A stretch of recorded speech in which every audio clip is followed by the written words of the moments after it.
Was a fun morning at the beginning of last week, starting up my truck and waking everyone up at 2:45 a.m. to learn someone swiped the hollowed out cats. The idiots missed the neighbor's cameras that basically gave away who they were. It's two kids from the area who drive around in a pretty busted up police Crown Vic. I chose not to call the cops.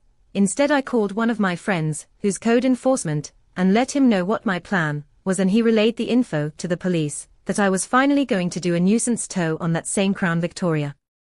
The car they drive isn't street legal, as it has no license plates, or insurance, or working taillights, and rattles like shit due to the trash sound system. They also spend their whole day at a chicken shack smoking.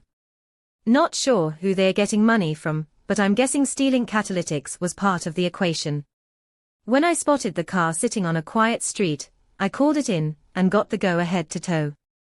I took it straight to the police station, and they tried to run a owner check with the VIN number, only to find out it hadn't been registered since 2011, and the owner was someone other than the kids who sold them the car with no title, because of all the back registration owed.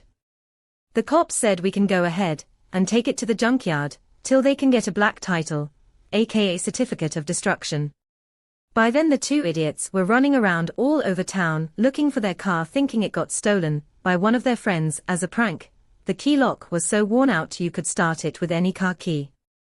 They found it at the junkyard and tried to steal it, by one of them distracting the owner and the other stealing their car, but the junkyard was aware of who they were, so they cut the drive shaft off beforehand.